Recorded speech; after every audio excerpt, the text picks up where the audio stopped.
हिंद दोस्तों, आज हम लोग daily GK GS test number 25 discussion करने जा रहे हैं, जो कि खान सर द्वारा लिया जा रहा है। जो भी इस चैनल पर नए आए हैं तो चैनल को सब्सक्राइब कर लीजिए, ताकि आपको हर वीडियो का नोटिफिकेशन सबसे पहले पहुंच जाएगा। ओके, चलिए पहला नंबर क्वेश्चन देखते हैं। जैसा कि लिखा गया है, मणिपुर की घाटी क्या कह रहा है? मणिपुर की मध्य घाटी संकेंद्रित और अनुसूचित लोगों को कहा जाता है। संकेंद्रित और अनुसूचित लोगों को किसे कहा जाता है? तो इसका ऑप्शन नंबर ए हो जाएगा, मैतेई जनजाति। कौन सा हो जाएगा? मैतेई जनजाति हो जाएगा। ठीक, चलिए याद रखिएगा। कह रहा है, विश्व की सबसे ऊंची चोटी किस प्रकार के पर्वतों में पाई जाती है?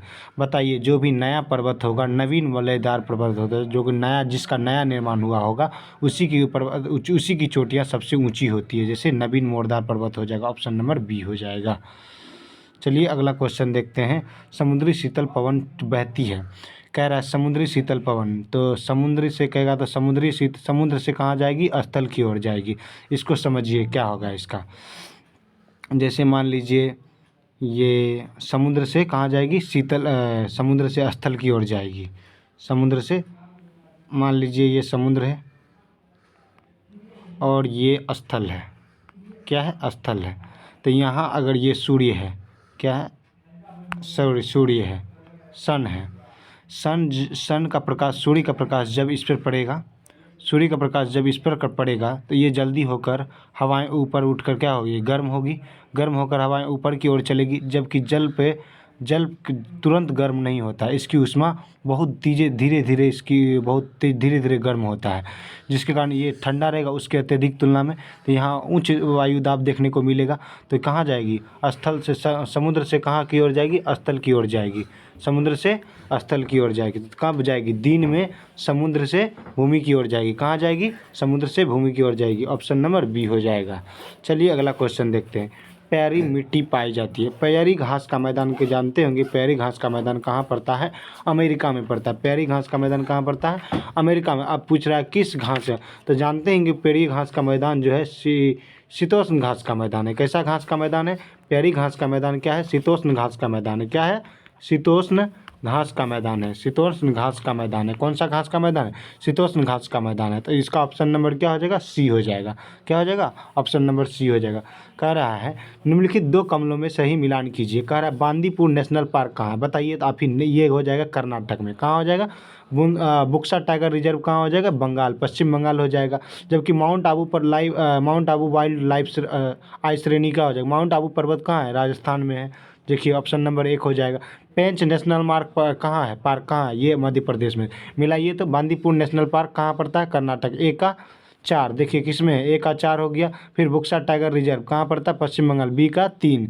बताइए। ए का 4, बी का 3 दोनों में मिल रहा है। ए में भी मिल रहा है और बी में मिल रहा है। आगे देखिए, कह रहा है माउंट आबू वाइल्ड लाइफ श्रेणी कहाँ है? राजस्थान में। सी का 1, जो कि ये सी का 2 दिया है, ये गलत हो जाएगा। ऑप्शन नंबर ए हो जाएगा। ठीक, अगला क्वेश्चन देखिए।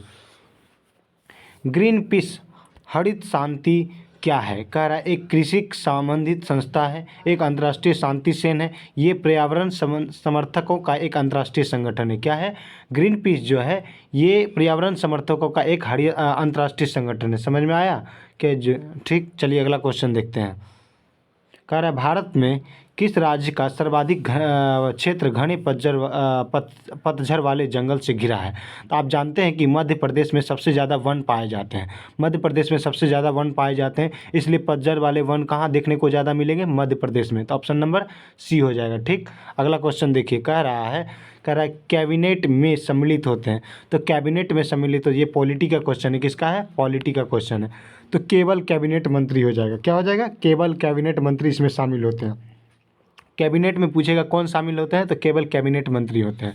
ठीक, चलिए अगला क्वेश्चन देखिए। कह रहा है निम्नलिखित में, और बड़ा कर दें, चलिए बड़ा कर दिए, देखने में जो कि आपको ठीक लगे। चलिए अगला क्वेश्चन कह रहा है निम्नलिखित में किस गोलमेज सम्मेलन में भारतीय राष्ट्रीय कांग्रेस के प्रतिनिधि प्रथम बार भाग लिया था? बताइए। प्रथम गोलमेज सम्मेलन कब हुआ था? 1930 में। द्वितीय गोलमेज सम्मेलन कब हुआ था? 1931 में। तृतीय गोलमेज सम्मेलन कब हुआ था? 1932 में। द्वितीय गोलमेज सम्मेलन में जो प्रथम गोलमेज सम्मेलन में कोई कांग्रेस का नेता भाग नहीं, लेकिन द्वितीय गोलमेज सम्मेलन में कौन भाग लिए थे? महात्मा गांधी कौन भाग लिए थे? और किस जहाज से गए थे लंदन? SS राजपूताना नामक जहाज से गए थे। किस जहाज से? SS राजपूताना नामक जहाज़ से गए थे। ठीक, तो इसका क्या हो जाएगा बताइए, तो क्या हो जाएगा, द्वितीय गोलमेज सम्मेलन हो जाएगा। क्या हो जाएगा, द्वितीय गोलमेज सम्मेलन। चलिए अगला क्वेश्चन देखिए, कह रहा है महात्मा गांधी दिसंबर 1931 ईस्वी में खाली हाथ कहाँ से भारत लौटे। अभी तुरंत बताए कि महात्मा गांधी इसके हित में फैसला नहीं हुआ, जो कि क्या कहता है, डॉक्टर भीमराव अंबेडकर चाहते थे कि दलित वर्ग के लिए एक अलग संगठन बनाया जाए, जो कि केवल दलित वर्ग ही उसमें वोट डाल सके। तो महात्मा गांधी इसका विरोध करते थे। क्या करते थे, विरोध करते, इसलिए वहाँ से इसको लंदन से क्या होना पड़ा, खाली हाथ आना पड़ा था। इसलिए उन्होंने वहाँ से वापस आए तो इन्होंने कहा कि हम लंदन से खाली हाथ आए हैं। ठीक, चलिए अगला क्वेश्चन देखते हैं। कह रहा है द्वितीय गोलमेज सम्मेलन किस प्रश्न पर असफल रहा, बताइए। कह रहा है सांप्रदायिक प्रतिनिधित्व पर। इसका क्या हो जाएगा, आंसर हो जाएगा आपका सांप्रदायिक प्रतिनिधित्व पर। यहाँ जो है सांप्रदायिक प्रतिनिधित्व पर सम्मेलन क्या हो जाएगा, असफल रहा, समझे। चलिए अगला क्वेश्चन देखिए। कह रहा है उस भारतीय का क्या नाम था जिसने तीनों गोलमेज सम्मेलनों में भाग लिया था। आप जानते हैं कि 1930 में प्रथम गोलमेज सम्मेलन, 1931 हो गया, 1932, इन तीनों में जो भाग लेने वाले थे डॉक्टर भीमराव अंबेडकर थे। कौन, डॉक्टर भीमराव अंबेडकर। कौन थे, डॉक्टर भीमराव अंबेडकर। अंबेडकर साहब थे। कौन थे, अंबेडकर साहब थे। तो क्या हो जाएगा बताइए, डॉक्टर भीमराव अंबेडकर है, ऑप्शन नंबर ए। चलिए अगला क्वेश्चन कह रहा है तीनों गोलमेज सम्मेलन में किसने भाग लिया। अभी फिर वही क्वेश्चन दोबारा दिया है। चलिए देखिए, तो तीनों गोलमेज सम्मेलन में कौन भाग लिया था, तो बताइए डॉक्टर भीमराव अंबेडकर हो जाएगा। ठीक, चलिए अगला क्वेश्चन देखते हैं। 1930 से 32 की अवधि में भारत और ब्रिटेन, क्या कह रहा है, भारत और ब्रिटेन के राजनेताओं ने लंदन में हुई बैठकों का प्रायः प्रथम, द्वितीय, तृतीय गोलमेज सम्मेलन के रूप में उल्लेख किया कि उनकी उसी रूप में उल्लेखित गलत होगा, क्योंकि इनमें से 2 भारतीय राष्ट्रीय कांग्रेस ने भाग लिया था, जो कि ये गलत है, बिल्कुल गलत है। तो देखिए, पहला तो 1930 में हुआ था, 1931 में हुआ था, 1932 में हुआ था। सिर्फ केवल 1931 में द्वितीय गोलमेज सम्मेलन में केवल महात्मा गांधी गए थे और बाकी किसी गोलमेज सम्मेलन में कोई कांग्रेस का नेता शामिल नहीं हुआ था। तो याद रखिएगा, इसमें से कह रहा है 2 भारतीय राष्ट्रीय कांग्रेस ने भाग लिया था, जो कि गलत है। चलिए अगला, इसी में अब पढ़िए ऑप्शन क्या कह रहा है, फिर अगला ऑप्शन पढ़िए। कह रहा है भारतीय राष्ट्रीय कांग्रेस को छोड़कर जिन भारतीय दलों ने भाग लिया उन्हें पूरे भारत का नहीं, वर्गीय हितों का प्रतिनिधित्व किया था। सही बात है। कह रहा है ब्रिटिश, कह रहा है क्या कह रहा है, और कह रहा है ब्रिटिश लेबर पार्टी सम्मेलन के बीच हट गई थी और सम्मेलन की कार्यवाही पक्षतापूर्ण हो गई थी। सही बात है। ये 3 अलग अलग सम्मेलन नहीं थे, परंतु अपितु यह एक ही सम्मेलन अवस्था को तीन अवस्था में संपन्न हुआ था। क्योंकि बताइए इसका रीज़न हुआ, पहला जो सम्मेलन हुआ था 1930 ईस्वी में गोलमेज सम्मेलन, इसमें तो कोई भाग नहीं लिया था। तो अगर कोई प्रथम गोलमेज सम्मेलन में भाग लेता तो द्वितीय गोलमेज सम्मेलन का कोई ज़रूरत नहीं पड़ता। लेकिन द्वितीय गोलमेज सम्मेलन में गए, जिसमें गांधी जी क्या हुए, गांधी जी की बात को नहीं सुना गया, गांधी जी की बात को नहीं रखा गया। तो इसी तरह द्वितीय गोलमेज सम्मेलन भी असफल रहा। इसके कारण तृतीय गोलमेज सम्मेलन हुआ, जो कि ये भी क्या रहा, असफल रहा।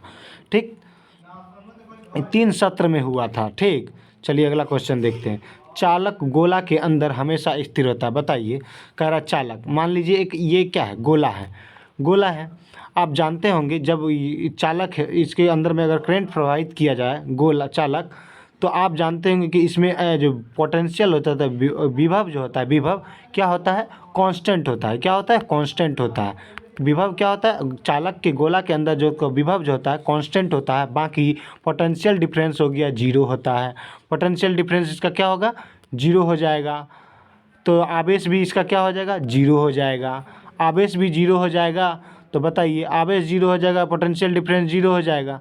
तो ठीक, तो इसमें क्या हो जाएगा, कह रहा चालक गोला के अंदर हमेशा स्थिर रहता है। तो क्या हो जाएगा, आपको भी बताया कि विभव हमेशा कांस्टेंट रहता है। हमेशा क्या रहता है, चालक में, गोला के अंदर चालक जो होता है विभव, वो हमेशा कांस्टेंट रहता है। तो इसका ऑप्शन क्या हो जाएगा, ऑप्शन नंबर ए हो जाएगा। चलिए, कह रहा आँख की बाह्यतम तंतुमय कोटिंग होती है। तो आप जानते होंगे ये क्या है, ये आँख है। आँख की बाहरी भाग जो होती है श्वेत कलर की होती है। क्या होती है, श्वेत कलर की होती है। ये जो श्वेत कलर है क्या होता है, ये श्वेत कलर का होता है, ये श्वेत कलर का होता है। इसी को हम लोग क्या कहते हैं, श्वेत पटल कहते हैं। क्या कहते हैं, श्वेत पटल। इसी के ऊपर एक परत होती है जिसको हम लोग कॉर्निया कहते हैं। और इसी के बीच में आप देख लीजिएगा, ये जो होता है आइरिस होता है। क्या होता है, और इसके बीच में एक कड़िकवा रंग का पूरा होता है, क्या होता है, ये कड़िकवा रंग का, ये क्या होता है, पुपिल्स होता है। तो कह रहा है आँख की बाह्यतम तंतु में क्या होती है, तो आपसे कोई भी पूछेगा बाहरी तंतु में क्या होता है, तो श्वेत पटल होता है। क्या होता है, श्वेत पटल, जो कि आपको दिख रहा है श्वेत पटल। तो क्या हो जाएगा, ऑप्शन नंबर बी हो जाएगा। तो ऑप्शन नंबर क्या हो जाएगा, बी हो जाएगा। चलिए अगला क्वेश्चन देखते हैं। कांच के टूटने और इमारतों को नुकसान पहुंचाने जैसी घटनाएं हो सकती है। आप जानते होंगे कि पराश्रव्य ध्वनि, जो सुपरसोनिक ध्वनि जो होती है, सुपरसोनिक विमान द्वारा उत्पन्न तरंगे जो होती है वो बहुत ही खतरनाक होती है। जैसे मान लीजिए इधर भी कांच है, इधर भी कांच है, और सुपरसोनिक ध्वनि इधर से गुजारा जाए तो ये कांच क्या हो जाएगी, टूट जाएगी। क्या हो जाएगी, टूट जाएगी। किसके द्वारा, सुपरसोनिक विमान द्वारा उत्पन्न तरंगों के द्वारा, सुपरसोनिक विमान द्वारा उत्पन्न तरंगों के द्वारा हो जाएगा। चलिए अगला क्वेश्चन देखते हैं।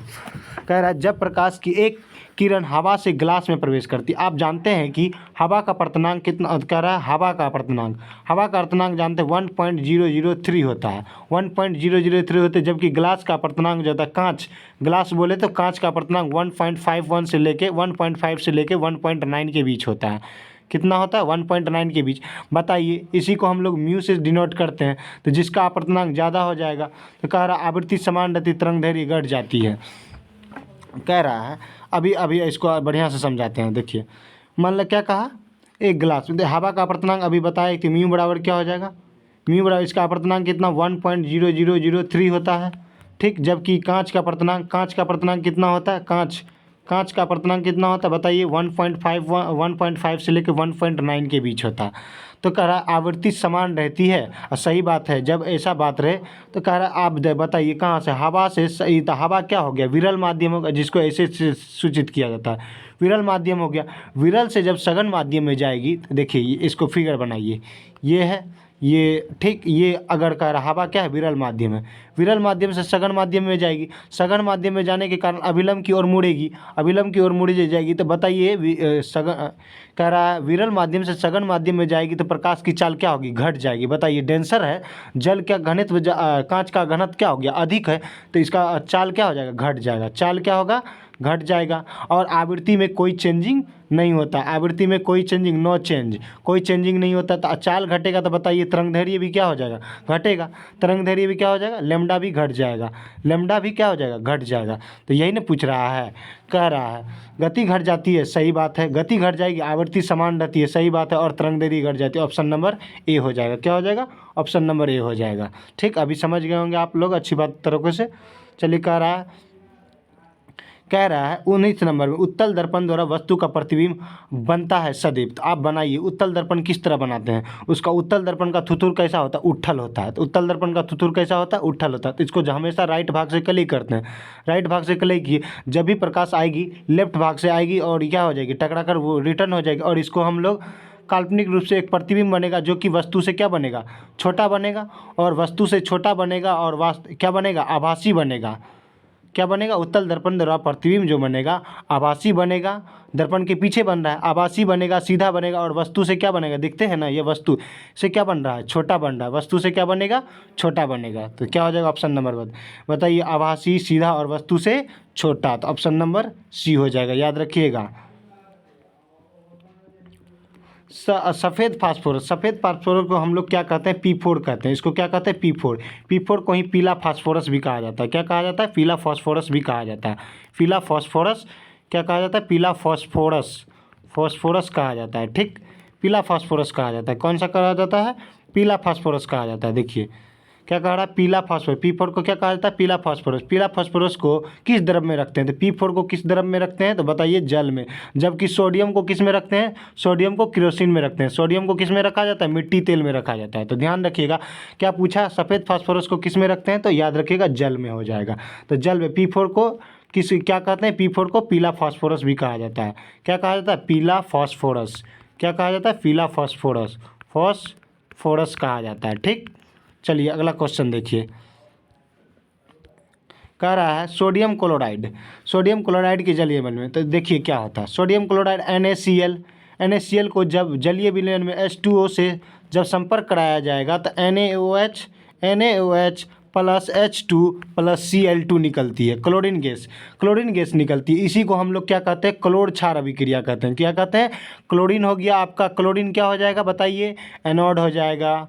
क्लोरीन क्या हो जाएगा, एनोड हो जाएगा। जबकि H2 क्या हो जाएगा, H2 क्या हो जाएगा, कैथोड हो जाएगा। क्या हो जाएगा, कैथोड हो जाएगा। देखिए फिर से इसको बताते हैं आपको, चलिए ध्यान दीजिएगा। क्या कह रहा है, सोडियम क्लोराइड NaCl में जब जलीय विलयन H2O को धारा प्रवाहित करते हैं, क्या करें, इलेक्ट्रिसिटी लिख दीजिएगा, इलेक्ट्रिसिटी लिख दीजिएगा। प्रवाहित करने पर तो क्या प्रवाहित होता है, तो NaOH क्या होता है, NaOH plus H2 plus Cl2।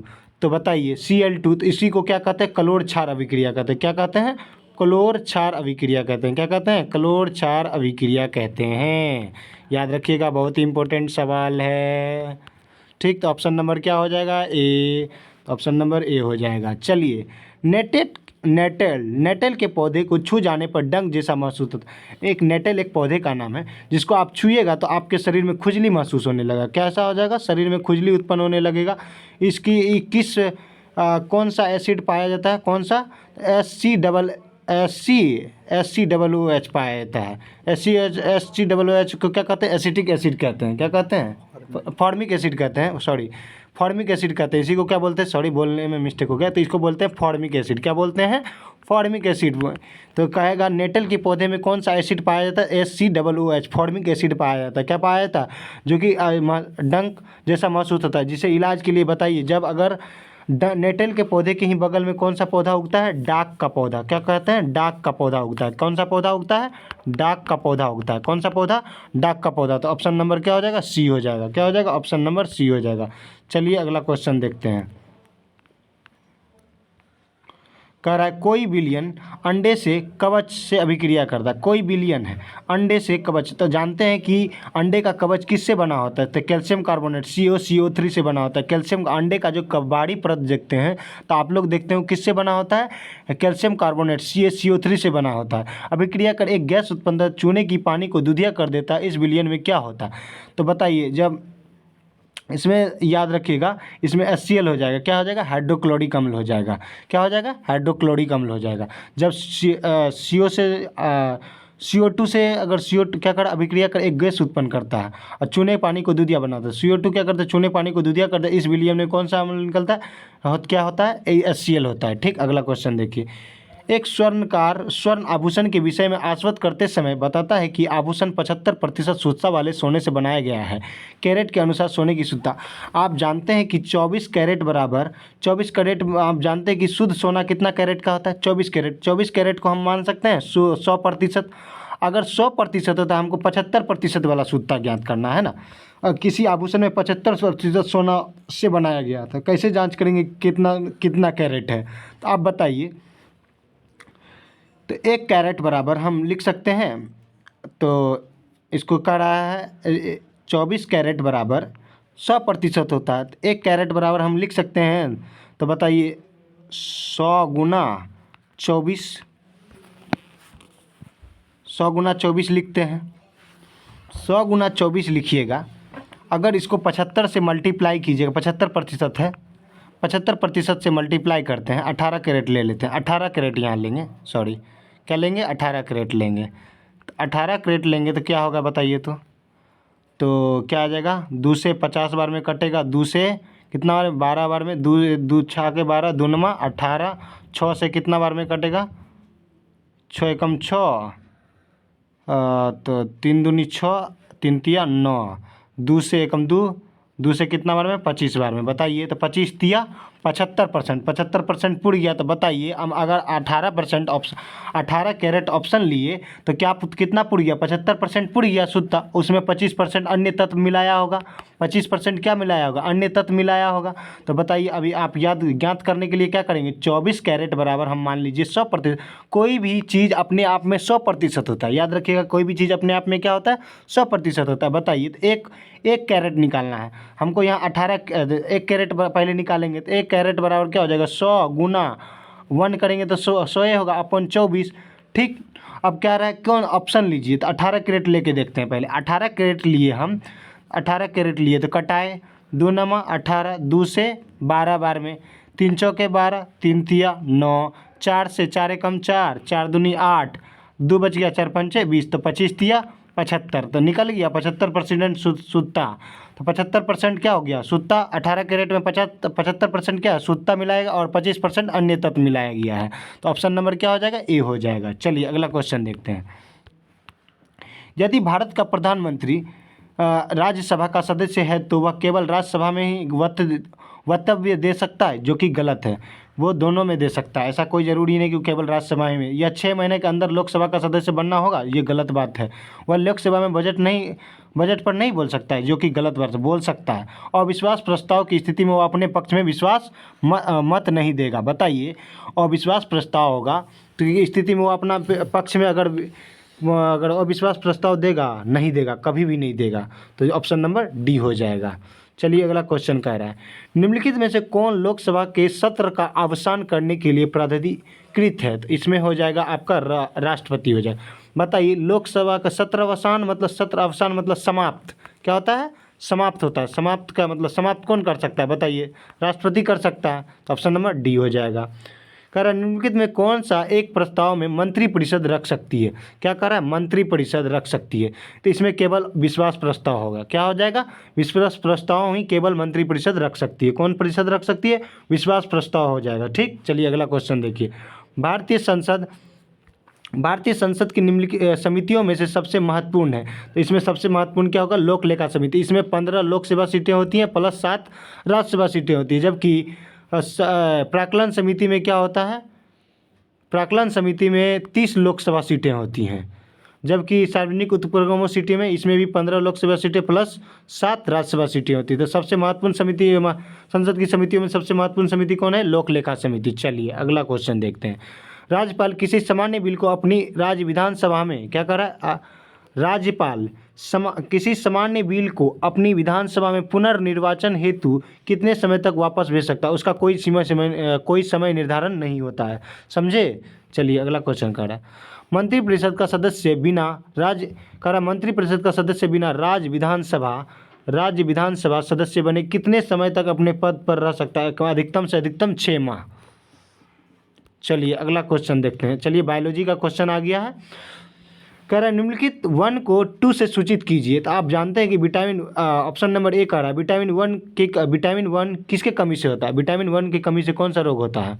तो विटामिन B1 की कमी से कौन सा रोग होता है, बेरी रोग होता है। लेकिन कह रहा है कौन सा की कमी का सोर्स, विटामिन B1 की कमी से कौन सा होता है, बेरी। लेकिन इसमें कह रहा है विटामिन B1 की कमी से कौन सा हो जाएगा, थायमिन हो जाएगा। विटामिन B1 की कमी से कौन सा, थायमिन होगा। विटामिन B1 का रासायनिक नाम क्या है, पूछेगा विटामिन B1 का रासायनिक नाम क्या है, तो थायमिन हो जाएगा। क्या हो जाएगा, विटामिन B2 का रासायनिक नाम क्या है, विटामिन B2 का रासायनिक नाम हो जाएगा राइबोफ्लेविन। क्या हो जाएगा, राइबोफ्लेविन हो जाएगा। क्या हो जाएगा, ऑप्शन नंबर, इसको फिर से बताते हैं। तो कह रहा विटामिन B1 का रासायनिक नाम थायमिन हो जाएगा। विटामिन B2 का रासायनिक नाम क्या हो जाएगा, राइबोफ्लेविन हो जाएगा। विटामिन B6 का रासायनिक नाम पायरिडॉक्सिन हो जाएगा। विटामिन B12 का रासायनिक नाम कोबालामिन हो जाएगा। क्या हो जाएगा, विटामिन B12 का। अब कह रहा है जो ई ऑप्शन में अतिरिक्त दे दिया है, तो ये है नहीं। तो इसको अगर आप जानना चाहते हैं तो विटामिन डी का रासायनिक नाम क्या होता है, कैल्सीफेरॉल। विटामिन डी का रासायनिक नाम क्या होता है, कैल्सीफेरॉल। क्या होता है, कैल्सीफेरॉल। तो बताइए मिलाइए, क्या हो जाएगा, ए का क्या है 4, ए का 4 किस में, देखिए ए का 4। फिर विटामिन B2 का रासायनिक नाम क्या है, राइबोफ्लेविन है। तो विटामिन B2 का क्या हो जाएगा, बी का 3 हो जाएगा, बी का 3, ए का 4, बी का 3। ठीक, चलिए सी का देखिए, सी का क्या है 5, डी का देखिए तो क्या है 1। तो जो हो जाएगा आपका बी नंबर हो जाएगा। क्या हो जाएगा, बी नंबर। चलिए अगला क्वेश्चन देखते हैं। इकोसिस्टम क्या होता है, इकोसिस्टम देखिए क्या होता है। इकोसिस्टम आप समझिए क्या होता है। इकोसिस्टम संबंध में निम्न से क्या होता है। इकोसिस्टम आप देखते होंगे, ये क्या है, सूर्य है, सन है। सन से कोई उत्पादक क्या होता है, स्वपोषी होता है। उत्पादक क्या होता है, स्वपोषी होता है, अपना भोजन खुद को बना लेता है। उत्पादक हो गया। और उसके बाद क्या हो जाएगा, शाकाहारी हो जाएगा। उसके बाद मांसाहारी हो जाएगा। उसके बाद सर्वाहारी हो जाएगा। ठीक, तो बताइए, कह रहा है प्राथमिक उत्पादक जो होगा प्राथमिक उपभोक्ता से अधिक है। सही बात है कि प्राथमिक उत्पादक जो होता है प्राथमिक उपभोक्ता से एनी टाइम हमेशा क्या होता है, अधिक होता है।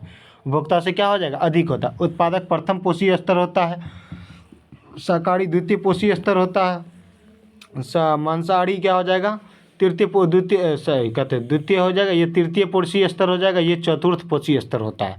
ठीक, तो इसका ऑप्शन नंबर क्या हो जाएगा? उत्पादक जो होता है प्राथमिक उपभोक्ता से एनी टाइम अधिक होता है, क्योंकि बताइए खुद से भोजन बना लेता है। Option number C. निम्नलिखित कथनों पर विचार कीजिए। कह रहा है पिता कृमि उभयलिंगी होता है, सही बात है। उभयलिंगी का अर्थ क्या होता है? एक ही चीज़ में दोनों चीज़ पाया जाना। जैसे मान लीजिए केचुआ, ये केचुआ है, क्या है? केचुआ है। क्या है? केचुआ। केचुआ में क्या होता है? नर और मादा दोनों एक ही चीज़ में पाया जाता है। नर और मादा दोनों एक ही जगह पाया जाता है। नर और मादा दोनों एक ही शरीर में पाया जाता है। ठीक, इसी को कहते हैं उभयलिंगी। तो पिता कृमि एक उभयलिंगी है, सही बात है। गोला कृमि राउंड वर्म के अलग अलग से लिंग सेक्स होते हैं, सही बात है। जैसे मान लीजिए जानवर हो गया, जानवर में अलग अलग लिंग सेक्स होते देखने को मिलते हैं। फाइलेरिया सूत्रकृमि क्या कह रहा है? सूत्रकृमि नेमाटोड से होता है, सही बात है। जो कि गिनी कृमिति एनालिडा से होता है। एनालिडा जो होता है देखने को मिलता है, कहाँ मिलता है एनालिडा? ये ऑप्शन नंबर गलत है, जो कि ऑप्शन नंबर 4 ये गलत है। अब विचार कीजिए, निम्नलिखित में विचार कीजिए, क्या होगा बताइए? 1 2 3, 1 2 3 ऑप्शन नंबर बी हो जाएगा। क्या हो जाएगा? 1 2 3 ऑप्शन नंबर बी हो जाएगा। एनालिडा किस में देखने को मिलता है? केचुआ में देखने को मिलता है। ठीक, कह रहा है शरीर में किस स्थिति को कैंसर कहते हैं? बताइए। शरीर में असंतुलन कोशिकाओं का बनना क्या कहलाता है? किस कैंसर का रोग उत्पन्न हो जाता है। तो जहरीले रसायनों को शरीर में किस भाग से एकमात्र नहीं, जो कि गलत है। स्वस्थ सेलों में बनना बंद होना, जिससे क्रम से मृत्यु हो जाती है, जो कि गलत है ये सब। चलिए ऑप्शन नंबर देखते हैं, सी नंबर क्या कह रहा है। सेलों का अनियंत्रित, अभी बताया कि आपका सेलों का अनियंत्रित हो जाना मतलब बहुत, जैसे मान लीजिए अगर कैंसर हो जाएगा तो आप में लीवर, जैसे लीवर तो लीवर में क्या हो जाएगा? अधिक से अधिक कोशिकाएं बढ़ने लगी, अनियंत्रित कोशिकाएं बढ़ने लगेगी। किसी लीवर हो गया, किडनी हो गया, फेफड़ा हो गया, अगर कैंसर हो जाने के बाद अनियंत्रित सेलें बढ़ने लगती है, और इससे सतत सेलों का दम घुटने के कारण दम घुटन महसूस होने के कारण उसकी अंत में क्या हो जाती है? मृत्यु हो जाती है। सही बात है, option number C. Blue baby क्या है? ब्लू बेबी नाइट्रेट में देखने को मिलता है। कहाँ देखने को मिलता है? ब्लू बेबी जो एक नामक प्रदूषण कृत कारित बीमारी पीने वाले जल से निम्न है किसके अधिक विद्वान होने के कारण होते हैं? नाइट्रेट। कह रहा है वित्त आयोग का मुख्य कार्य है। बताइए वित्त आयोग का मुख्य कार्य क्या होगा? वित्त आयोग का मुख्य कार्य होता है, वित्त आयोग का केंद्र तथा राज्य में वित्त आयोग का जो कार्य, वित्त आयोग कह रहा है, वित्त आयोग क्या कह रहा है? वित्त आयोग का मुख्य कार्य है केंद्र तथा राज्य में क्या करना? टैक्सों का बंटवारा करना। केंद्र तथा सेंट्रल तथा स्टेट में क्या करना? टैक्सों का बंटवारा करना। ठीक, तो देखिए कहाँ क्या है। तो कह रहा है केंद्रीय करों, क्या कह रहा है? केंद्रीय करों में राज्यों के भाग, ठीक, और केंद्र राज्य के लिए धन का आवंटन का अर्थ ही होता है बंटवारा। ठीक, तो ऑप्शन नंबर ए हो जाएगा। चलिए अगला क्वेश्चन देखिए। भारत का आर्थिक सर्वेक्षण संबंधित है। आर्थिक सर्वेक्षण जो कहेगा तो आप बता दीजिएगा, वित्त मंत्रालय से हो जाएगा। क्या हो जाएगा? वित्त मंत्रालय से हो जाएगा। क्या हो जाएगा? भारत का आर्थिक सर्वेक्षण संबंधित है तो किससे संबंधित है? तो वित्त मंत्रालय जो है पैसे से संबंधित लेन देन की बात करें। आर्थिक मतलब क्या होता है? पैसा। सर्वेक्षण संबंधित है तो बताइए वित्त मंत्रालय से संबंधित है। ठीक, चलिए अगला क्वेश्चन कह रहा है साख पत्र। साख पत्र को बोले तो लेटर क्रेडिट, इंग्लिश में इसको एलसी बोला जाता है, तो इसको बोलते हैं लेटर क्रेडिट। क्या बोलते हैं? लेटर क्रेडिट बोला जाता है। लेटर क्रेडिट जो होता है ये आप जब बिजनेस कीजिएगा, मान लीजिए कि हम एक दूसरे देश से आयात करते हैं, मान लीजिए सऊदी अरब से हम लोग क्या करते हैं? सऊदी अरब हो गया, सऊदी अरब SB लिख दिए, सऊदी अरब। इस यहाँ से हम तेल निर्यात करते हैं तो और लेटर उन्होंने तो ठीक उन्होंने क्या करता है हमें, और तेल निर्यात करते तो जैसे मान लीजिए रास्ते में अगर हम समुद्र के मार्ग से लाते हैं, कोई चोरी हो जाएगा, कोई लूट लेगा, उसके लिए ये सऊदी अरब हमको एक इंश्योरेंस जारी करती है। जैसे मान लीजिए हम लोग लाइफ इंश्योरेंस बनाते हैं तो रास्ते में दुर्घटना हो जाने के कारण मेरी मृत्यु हो गई तो क्या हो जाएगा? लाइफ इंश्योरेंस के तहत हमें बीमा के रूप में पैसा दिया जाएगा। उसी तरह ये उसको मदद करेगी। अगर आप पैसा यहाँ लेके चले आए और बाद में कहिए कि हम तेल का पैसे नहीं देंगे, तो इससे ये इस स्थिति में ये क्या करेगा? लेटर क्रेडिट से पैसा लेगा। किससे पैसा लेगा? लेटर क्रेडिट से पैसा लेगा। तो किससे संबंधित है? एक आयातकर्ता द्वारा संबंधित है। तो क्या हो जाएगा? ऑप्शन बी हो जाएगा। ठीक, चलिए अगला क्वेश्चन देखिए। आयात कर क्या होता है? बताइए, आयात कर क्या होता है? व्यापार की मात्रा को बढ़ाता है, जो कि एकदम बिल्कुल गलत है। व्यापार की मात्रा को घटाता है, बिल्कुल सही है। ये क्या करता है? व्यापार की मात्रा को घटा देता है। आयात कर क्या होता है बताइए? जैसे मान लीजिए चीन है और ये भारत है। भारत क्या करता है? मान लीजिए हम कोई वस्तु, हम भी यहाँ सैमसंग कंपनी, सैमसंग मोबाइल है, इसको हम 10,000 में बेच रहे हैं। वही चाइना क्या कर रही है? वही सैमसंग कंपनी को यहाँ भारत में लाके 8,000 में बेच रही है। मान लीजिए इसको क्या कर रही है? 8,000 में बेच। इसमें क्या करेगी भारत? आप बताइए। अगर चाइना 8,000 में, वही सैमसंग कंपनी को 8,000 में चाइना बेच रही है और भारत कंपनी उसी को 10,000 में बेच रही है। कितना में बेच रही है? 10,000 में। बताइए, तो आप उसको, उस कंपनी का तो, उस भारत की कंपनी का तो मोबाइल सैमसंग लीजिएगा नहीं, वही चाइना के द्वारा जो लाया गया उसको 8,000 में वो लीजिएगा। इसके लिए सरकार क्या करती है? इसके टैक्स को बढ़ा देती है। टैक्स को बढ़ा देगी, टैक्स बढ़ाएगी तो ऑटोमेटिक क्या हो जाएगा? महंगा हो जाएगा और हमारी भारत का कंपनी इस पे कम टैक्स लगेगा। जो कि स्वदेशी निर्मित है तो स्वदेशी में तो कम टैक्स लेगा। सरकार खुद कहती है कि जो स्वदेश में बनाएगा, जो भारत में बनाएगा, उससे हम कम टैक्स लेंगे। जो अलग देश से भारत में बेचेगा उस पर ज़्यादा टैक्स लेंगे, कहती है। तो बताइए, इसको टैक्स अगर बढ़ा देंगे तो बताइए, टैक्स बढ़ा देने पर अगर मान लीजिए इस पर 20% टैक्स बढ़ा दी तो ये क्या हो जाएगा? महंगा हो जाएगा। ये सस्ता हो जाएगा। इसके दर में हम लोग क्या करेंगे? इसको खरीदने लगेंगे। तो क्या हो जाएगा? बताइए, व्यापार की मात्रा को हम घटा देते हैं। क्या कर देते हैं? घटा देते हैं। जैसे टैक्स बढ़ाएंगे तो इसकी व्यापार की मात्रा घटेगी, तो भारत की कंपनी का प्रमोशन बढ़ेगा। चलिए, ऑप्शन नंबर बी होगा। स्वतंत्र व्यापार क्षेत्र क्या होता है? अब बताइए, स्वतंत्र व्यापार क्षेत्र, इसको बोलते हैं फ्री ट्रेड जोन। क्या बोलते हैं? Free trade zone. एक होता है special economic zone, special economic zone, एक होता है फ्री ट्रेड जोन। ये जो है स्पेशल इकोनॉमिक, जैसे राज्य सरकार अगर इसको विकसित करना चाहती है, अगर राज्य सरकार इसको विकसित करके कहेगी कि, राज्य सरकार विकसित करके कहेगी कि आप, हम एक जगह का स्पेशल इकोनॉमिक जोन कर लेती है, उसको एक जगह को खरीद लेती है, 100 एकड़ का ज़मीन को क्या करती है? एक खरीद ली, उस पर बढ़िया से उसको क्या करती है? कंपनी का क्या करती है? उद्योग का निर्माण कर देती है बढ़िया से चारों तरफ से, और कहती है कि यहाँ जो क्षेत्र, इस क्षेत्र में जो व्यापार करेगा उससे हम सबसे कम टैक्स लेंगे और भाड़ा भी सबसे कम टैक्स लेंगे, मतलब भाड़ा कम लेंगे। उसी तरह होता है संयुक्त स्वतंत्र व्यापार क्षेत्र, स्वतंत्र व्यापार क्षेत्र, free trade agreement, free trade zone. जैसे गुजरात का एक जगह का नाम है कांडला बंदरगाह। सरकार ने यहाँ क्या किया था? पहले फ्री ट्रेड जोन घोषित कर दिया था, जिससे कि वहाँ की सभी, भारत की सारी कंपनियाँ यहाँ चली आई, यहाँ ट्रेड, और यहाँ सबसे फ्री ट्रेड जोन घोषित कर देने के क्या, भारत की सारी, टाटा हो गया, बिरला हो गया, अंबानी हो गया, अडानी हो गया, ये सब यहाँ चले आई। यहाँ आने के बाद क्या होगा? इसका यहाँ, और यहाँ आएगी, और इसका सरकार का कहना है कि अगर आप यहाँ अगर व्यापार कीजिएगा, इसके लिए आपको स्वदेश, विदेश में व्यापार करना होगा। इसके लिए आपको क्या करना? विदेश में माल को बेचना होगा। क्या होगा? विदेश में सप्लाई करना होगा, और देश में सप्लाई कीजिएगा तो आपसे कम लिया जाएगा, लेकिन विदेश में अधिकतर आपको सप्लाई करना होगा। इसमें सरकार का कहना है। तो क्या था बताइए? बिना नियंत्रण के आधार पर व्यापार होता है, ये जो कि गलत है, बिल्कुल गलत। बताइए, बिना नियंत्रण का व्यापार होगा? संभव है? बताइए तो आप ही। नहीं होगा। क्या हो जाएगा? बिना नियंत्रण का व्यापार संभव है? नहीं, जो कि गलत है। क्या होगा? गलत है। तो बताइए, ये गलत है। कह रहा है कोई उद्यमी अपने उद्योग प्रारंभ के लिए स्वतंत्र है? नहीं, जब तक सरकार नहीं आदेश देगी तो कोई उद्यमी व्यापार करने के लिए स्वतंत्र नहीं। उद्यमियों को अवसंरचनात्मक इंफ्रास्ट्रक्चरल सुविधाएं सरकार द्वारा निःशुल्क प्रदान की जाती है। सही बात है। क्या की जाती है?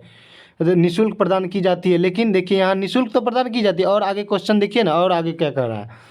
फिर कह रहा है उद्योग उत्पादन शुल्क से मुक्त। सही बात है, उद्योग उत्पादन शुल्क से मुक्त कर देती है सरकार। और निर्यात, अभी तुरंत बताए कि निर्यात के लिए उत्पादन करना पड़ता है, उसको निर्यात के लिए उत्पादन करना होगा।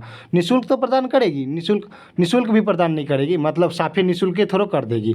उसके लिए उत्पादन शुल्क लगेगा, सबसे कम लगेगा, मिनिमम लगेगा, और निर्यात को बढ़ावा देना होगा इसमें। ठीक, निर्यात के उत्पादन के लिए। ठीक, ऑप्शन नंबर डी हो जाएगा। चलिए अगला क्वेश्चन करा। हाल ही में सुरक्षित इंटरनेट दिवस कहाँ मनाया गया? सुरक्षित इंटरनेट दिवस, यहाँ बताइए, यहाँ सब में फरवरी लिख दिया है गलती से, यहाँ आप याद रख लीजिएगा 6 फरवरी होगा। क्या होगा? हाल ही में सुरक्षित इंटरनेट दिवस कब मनाया गया? 6 फरवरी को। चलिए अगला क्वेश्चन। किस राज्य सरकार ने विधानसभा में नागरिकता सिविल सेविकता यूसीसी का विधेयक पास किया? उत्तराखंड। और दूसरा राज्य असम भी बन गया है। शुभिका पेंटिंग्स, शुभिका पेंटिंग्स जो है ना, ये आपको मणिपुर में देखने को मिलेगा। शुभिका पेंटिंग्स कहाँ देखने को मिलेगा? मणिपुर में। कहाँ? शुभिका पेंटिंग्स का संबंध किस राज्य से है? मणिपुर से है। चलिए अगला क्वेश्चन करा, हाल ही में किस वर्ष को भारतीय नौसेना द्वारा नौसेना असैन्य वर्ष कर हाल ही में किस वर्ष को भारतीय नौसेना द्वारा नौसेना असैन्य वर्ष घोषित किया गया? 2024। क्या हो जाएगा? 2024 हो जाएगा। गुयाना के वर्तमान प्रधानमंत्री कौन है? कह रहा है गुयाना के वर्तमान प्रधानमंत्री 2024 में भारत का दौरा कौन करे हैं? इसका मार्क फिलिप्स हो जाएगा। क्या हो जाएगा? मार्क फिलिप्स हो गया, याद रखिएगा। गुयाना की राजधानी क्या है? जॉर्ज टाउन है। क्या है? जॉर्ज टाउन है। चलिए अगला क्वेश्चन देखिए, कर हाल ही में मास ड्रग एडमिनिस्ट्रेशन अभियान की शुरुआत कहाँ की गई है? उत्तर प्रदेश में की गई है। कहाँ की गई है? उत्तर प्रदेश। किस भारतीय तीरंदाज को विश्व तीरंदाज द्वारा अवार्ड दिया गया है? तो कह रहा है विश्व तीरंदाज world archery breakthrough archer of 2023 award दिया गया है। तो इसका हो जाएगा अदिति गोपीचंद हो जाएगा। क्या हो जाएगा? अदिति गोपीचंद हो जाएगा। कर हाल ही में सीमा सड़क दुर्घटना ने संगठन ने किस अंतर्राष्ट्रीय सीमा पर बाढ़ लगाने पर परियोजना प्रारंभ की? ये भारत और म्यांमार की सीमा के बीच तार लगाने का काम किया जाएगा। चलिए, डिजिटल राष्ट्रीय संग्रहालय की आधारशिला कहाँ रखी गई? तो डिजिटल बोला है तो डिजिटल राष्ट्रीय संग्रहालय जो हो जाएगा हैदराबाद हो जाएगा। कहाँ हो जाएगा? हैदराबाद हो जाएगा, जो कि याद रखिए। हाल ही में 137 प्रकाश वर्ष की दूरी पर रहने योग्य सुपर अर्थ की खोज किसने की है? नासा। क्या हो जाएगा? नासा हो जाएगा। क्या हो जाएगा? National aeronautic space agency. इसका फुल फॉर्म क्या होता है? National aeronautics space agency. ठीक, तो जय हिंद दोस्तों, जो कि बहुत ही इंपॉर्टेंट क्वेश्चन है, खान सर द्वारा लिया जाता है और इसका जो हम लोग डिस्कशन किए बहुत ही विस्तार पूर्वक डिस्कशन किए हैं। अगर आपको अच्छा लगा हो तो लाइक कर दीजिए और सब्सक्राइब कर दीजिए, जो कि आपको नोटिफिकेशन सबसे पहले पहुंच जाए। जय हिंद दोस्तों, बाय। फिर मिलेंगे कल इसी टाइम पे।